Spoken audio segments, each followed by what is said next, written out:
সারা দেশে 10টি ট্রেড ইউনিয়নের ডাকে শিল্প ধর্মঘটের ডাক দেওয়া হয়েছে। তবে এই ধর্মঘটের বিরোধিতায় রাস্তায় নেমে তৃণমূল কংগ্রেস ও তাদের শ্রমিক সংগঠন আইএনটিটিইউসি। বৃহস্পতিবার দিন বার্নপুরের টানেল গেটে আইএনটিটিইউসির নেতা উৎপল সেনের নেতৃত্বে বন্ধের বিরুদ্ধে একটি কর্মসূচি নেওয়া হয়। এই কর্মসূচিতে উপস্থিত ছিলেন বহু আইএনটিটিইউসি সমর্থক। এদিন উৎপল সেন বলেন, মুখ্যমন্ত্রী মমতা বন্দ্যোপাধ্যায়ের নেতৃত্বে তৃণমূল কংগ্রেসের আইএনটিটিইউসির প্রথম থেকেই বন্ধের বিরোধিতা করে আসছে।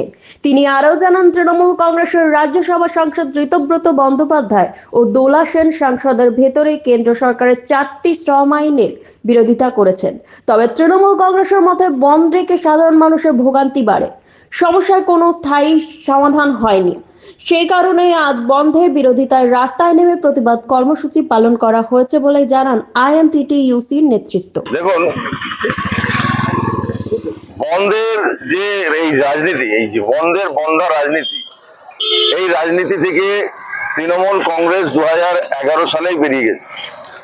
আপনারা খেয়াল আছে কিনা জানি না, 2011 সালে মামানি মানুষের সরকার প্রতিষ্ঠিত হওয়ার পর মমতা বন্দ্যোপাধ্যায় যখন মুখ্যমন্ত্রী হয়েছিলেন, সেই দিনই উনি ঘোষণা করেছিলেন এবং পরবর্তীকালে আমাদের সমস্ত দলীয় কর্মসূচিতে উনি বারবার বলেছেন যে বন্ধ করা যাবে না। বাংলা অনেক পিছিয়ে গেছে।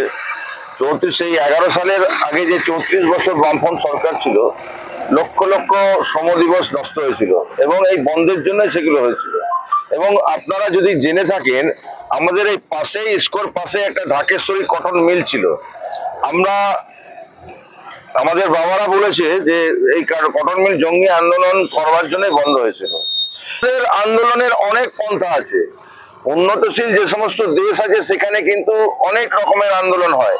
ওরাও আন্দোলন করে, ওরাও শ্রমিকের স্বার্থে লড়াই করে। ওখানেও শ্রমিক আছে, ওখানেও যে ম্যানেজমেন্ট যে একতরফা ভাবে কাজ করে এবং সেখানে শ্রমিক তার বিরুদ্ধে আন্দোলন করে না, এটা নয়।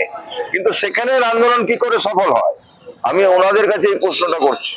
আমাদের নেতা অভিষেক ব্যানার্জি, আমাদের নেতা মমতা বন্দ্যোপাধ্যায়, আমাদের রাজ্য তৃণমূল ট্রেড ইউনিয়ন কংগ্রেসের সভাপতি ঋতব্রত বন্দ্যোপাধ্যায়, এই যে লেবার ল যেটা সেন্ট্রাল গভর্নমেন্ট লাগু করেছে, যার জন্য এই বন্ধ, এর বিরুদ্ধে সংসদে দাঁড়িয়ে প্রতিবাদ করেছে।